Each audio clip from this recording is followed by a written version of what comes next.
Sala naman. Kinakawit mo ikuwan. Langis na po. Hindi na po gata. Ilang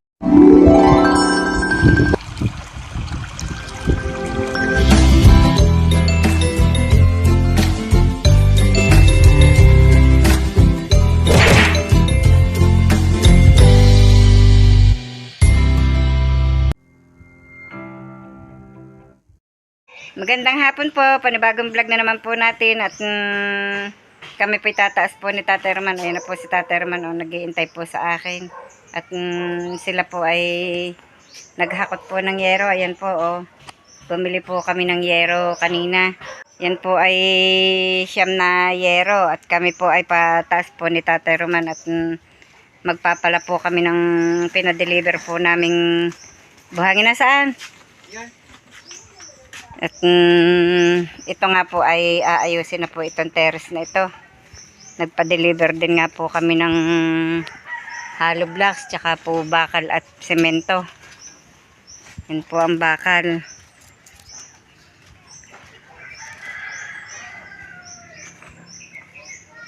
Sa awa po ng Diyos mapapalitan din po yata ng bubong yung aming kusina. Yun po si tatay na una na. Tatay Roman. May dala po akong pala. Hiniram po namin kay Makoy. Medyo lilom-lilom na pero sa taas po ay mainit. Dito po lamang sa baba lilom at dahil po ng mga puno.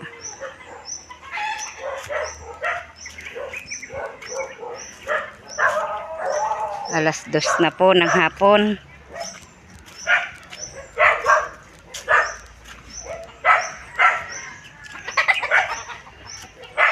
Lakas si Tatay Roman na dalawa sa akong dala ay.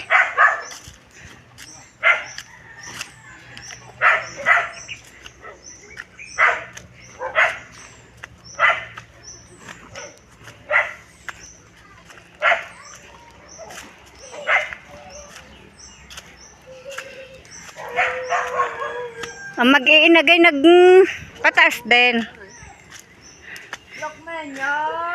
Tumaas din po pala ay mag-iina.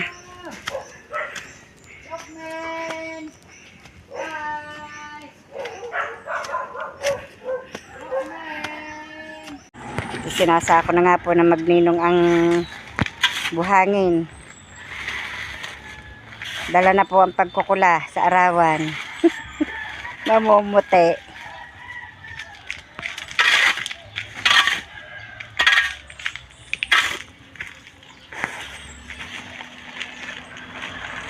Nalaglagan agad ng mga damo ano.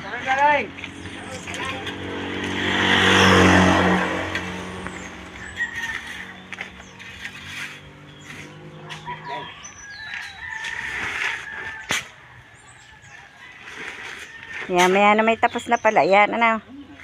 Saglit la, kaunti naman. Kuya ni isang dami. Dami. Kulang sa akong yan.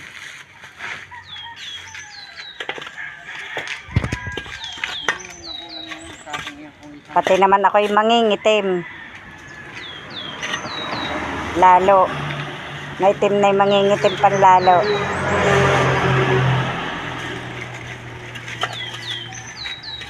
Nadaan po si Sharon Cuneta. Kaya nga.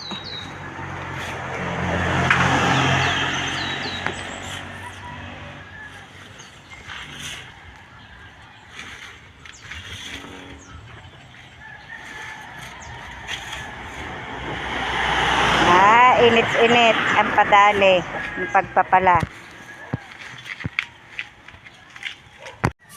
Sa wakas po natapos na rin po naming ilagay sa sako at sinaside nalaan ni Nanay Los yung mga kalat kung konting buhangin pa natitira.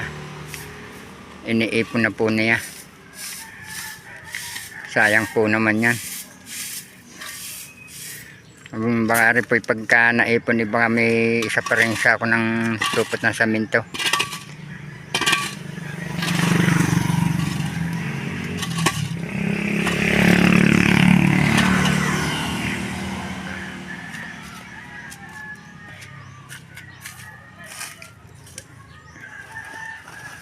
Ayan, nakakuha po si Nanay Luz na sako. Kami po nakatapos na po ni Tatay Romang pala po ng lupa, maglagay po sa sako. At ito nga po dala ko ng buhangin. At ito nga po dala ko tang pala at bit-bit po ni Tatay Roman ang sako. Yun po na una sa akin. Kami po pauwi na. Ako po banas at pagkakainit po. Ligo. Dahan-dahan at baka madulas. Ay, bakit basang-basa na dyan? Ha? Sumirit na naman. Sumirit na naman ang tubig din eh. Basang-basa ng malakas ang sirit. Ay, kon eh. Abot na dyan ang agos eh.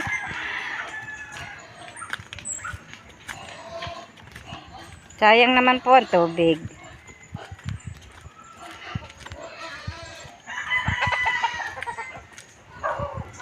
Uuwi na po kami, magpapakain pa ng baboy.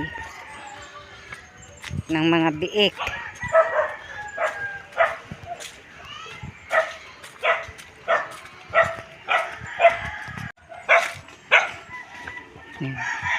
Nananakin ang mga aso. Hindi magtukod. At baka po madulas. Ang hirap lumakad. Kacha! Chakay! Si Chakay din na rin tumigil. Aso po yan ni Narobiling.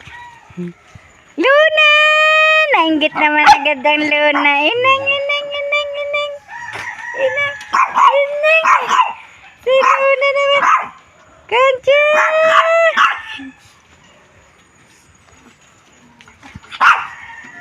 Ang banas! Lagyan mo na. Ba't basahan ang nilagay mo? Katituso. Baka katisuran pa din hindi nilagyan ng pinakaanong bato. At gawa ng sulok ng yero.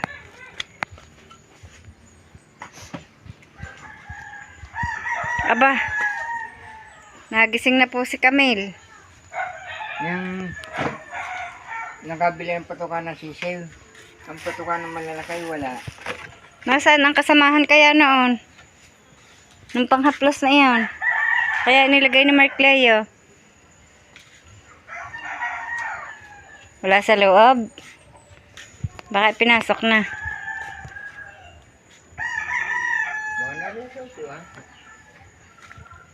Wala.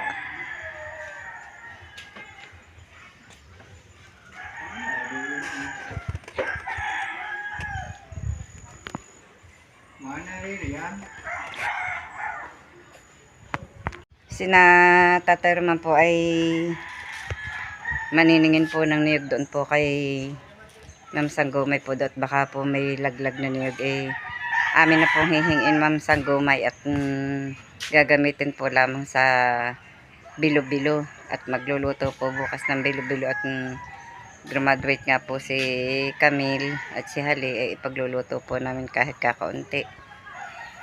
Kami nga po ako nga po susunod doon sa dalawa po ni Tatay Roman at ni Makoy. Malayo-layo din po ang pinikutan. Sarado na po ng mga pigil ang mga dati pong daanan.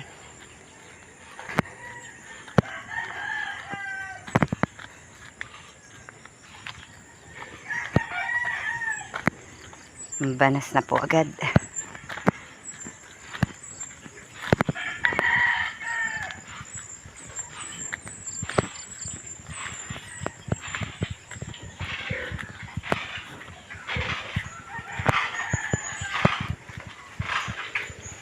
Ang dami ng baboy. Sarado na po ang dating daan.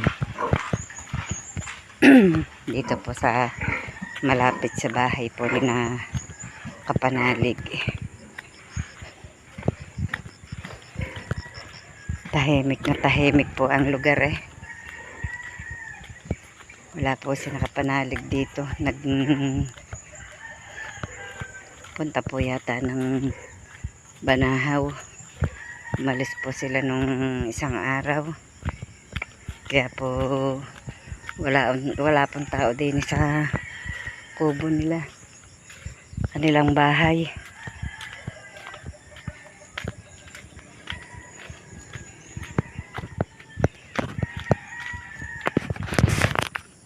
Ganda na po ng bahay ni Kapanalig, oh.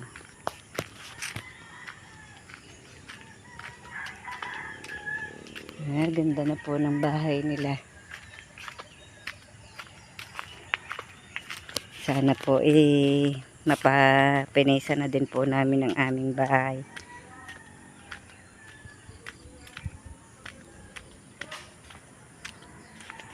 Yan.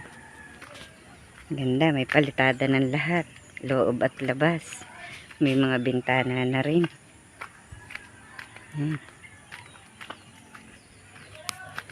Kinawit po ni Tatay Roman yung nasa right of way po na niyog at saka po yung buko. Ayan po, oh. Tulong-tulong po sila ng panlilimot. Namumulot ng buko at saka po yung magulang na niyog.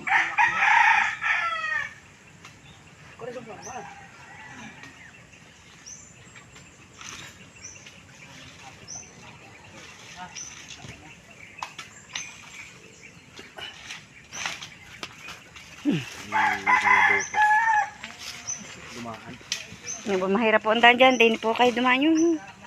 Yun doon. Sa may bandang tabihan.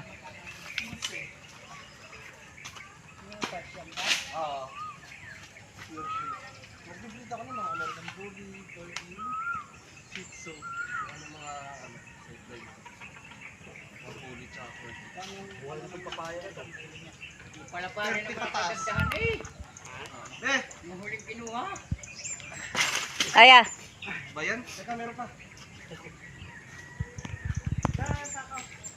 Wala naman ang kagandahan. Aray. Wala na sa huling kangka. Oh, meron. Oh, kamusta? Madulas.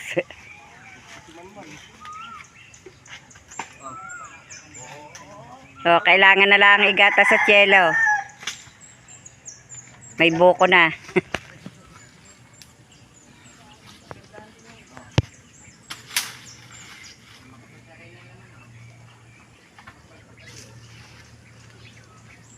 Ilan ba ang kailangan niyog? Meron na sa atin. Meron na sa atin siguro mga 10 lang. Yung nado sa isang puno doon sa atin.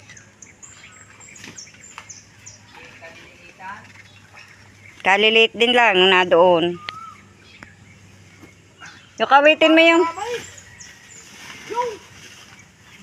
Ba, hindi na yun kasali. Mahagad ng may kanya. Mahagap ka pilay.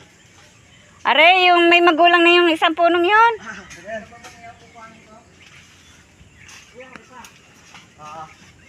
Yung malalakay. Nawala nga yung tuyo noon. Baka nalaglag na. Tingnan mo, Makaoy. Bukas, meron na sila inumin. Buko. Kasi nagsama sila dito bukas. Kung bibilin nyo yan sa Maynila, 30. Oo, mahal ito. 40 isa. 40 na. Iyahin na eh. 40 30. Nagkasuling na na. Kaayos po sila ng pangkawit. At kakawitin po yung magulang-gulang pong niyog din kay Ma'am Sanggumay. Ma'am Sanggumay, nangangawit po kami ng bunga po ng niyog ninyo. Kailangan po lamang sa bilo-bilo. May isa pa po dining nangangawit din. Ay, sinadi pa. Kanina pang nangangawit din. Isa-isa ang kinakawit din. Hindi makuha.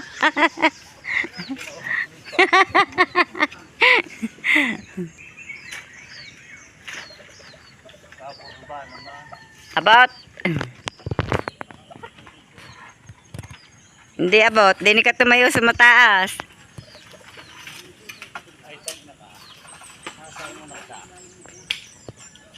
Ay, kumalaga eh. Ay, kumalaga.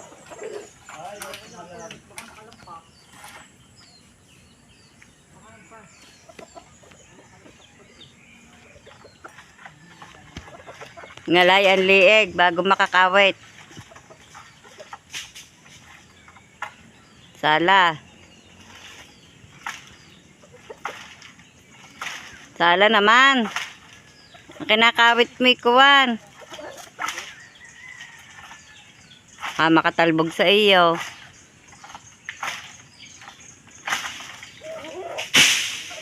Maganda ang paway. Nakalaglag na po na isang balaybay. Yo, sa kabila.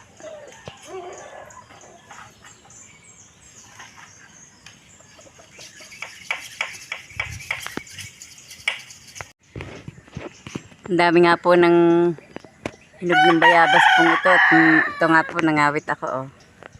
Nakakuha po ako ng ilan? 6. Hindi po ako makaabot. Ang taas. Ang lalaki po ng bunga. Ang sarap po kaya ng bayabas.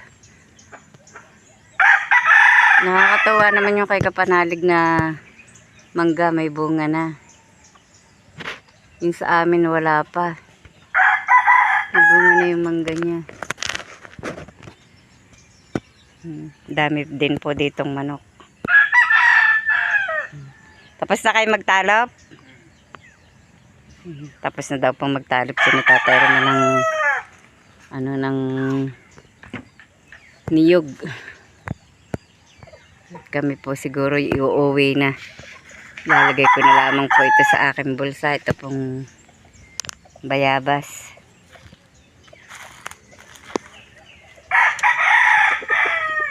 Sa kayo dadaan. Dati. Sa dinaanan. Abay yung pa pala mga makakalupin na yung isang oil. Aling isa. Hindi ka nalipot mo ngayon. Ako'y dini na. Kami daw po ay uuwi na. At tapos na po silang magtalop ng niyog.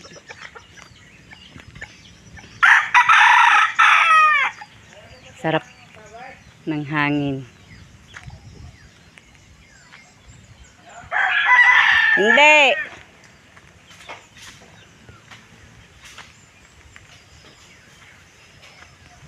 Nagapangan na ng bagin ang saging. Tabunan na ng bagin ang saging.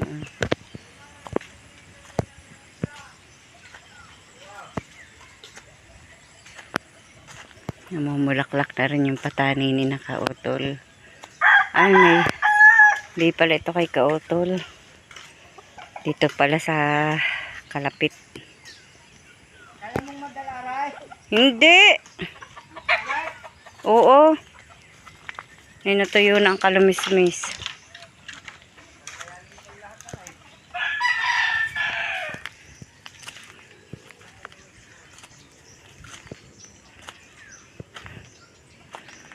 Hinilirahan nila ng buhangin itong kanilang lupa. Ang ganda na ng bahay ni Kapanalig.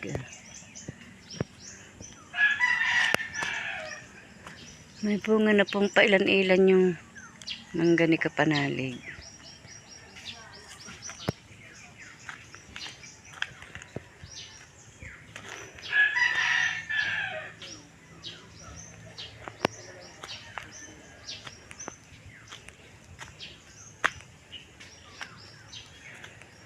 Hilera kayo dyan ha, peklat.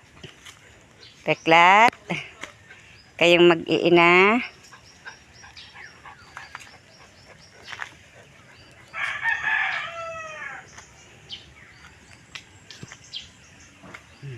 Madre de cacao.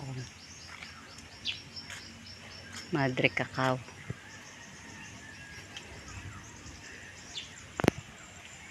Yan po ang bahay ni Kapanalig. Ang ganda naman noon. Yung isa pala wala pa. Naka-sliding.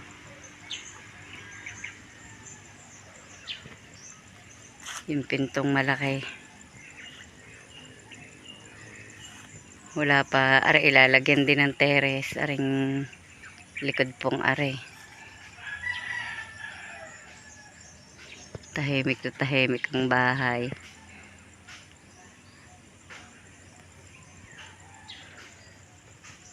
Iisa na ang bunga ng langka nila.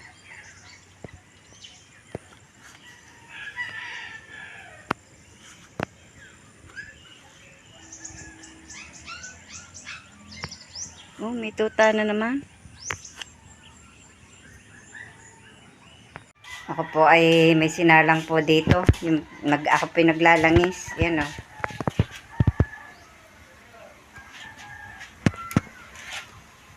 Nakakulo na po yung gata. Ako po ay tuwing Biyernes Santo po. Ako po ay naglalangis talaga. Po yung, dahil importante po yung langis. Marami po yung pinaggagamitan. Kaya po ako hindi nagpapawala ng langis po ng Biyernes Santo. Na iipanggamot din po yan, na ipanghilot. Kaya pag may nangangailangan po, di ako po meron, binibigyan ko po. Dahil ako nga po ay laging naglalangis taon-taon tuwing Biyernes Santo.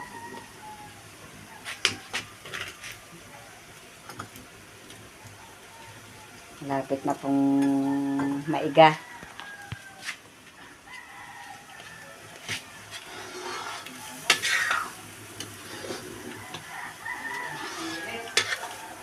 Init po ng paghahalo. Lakas po ng apoy.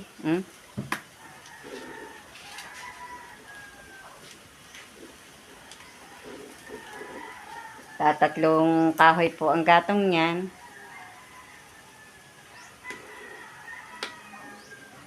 Malingas po ang apoy dahil nang tuyo na po yung kahoy. Tagal na po doon sa lagayan. Kaya po igang-iga na. Sarap na pong igatong. Kaunti na nga po ang aming kahoy sa taas ng aming kahoy eh.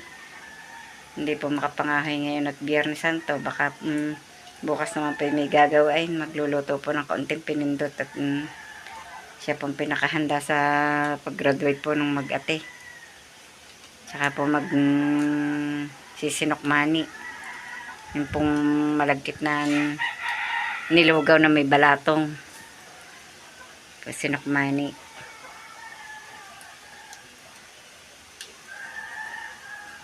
May daos laang po ang kanilang paghahanda sa graduation. Hindi po makapaghanda ng karne at kulang po sa budget eh. Kaya tama na po yun. Hindi naman po paramihan ng handa ang basta po mahalaga may daos kahit po papaano. Ako po nakapo din sa aming silya habang nagluluto. Hahaluin ko po itong aking sinigang.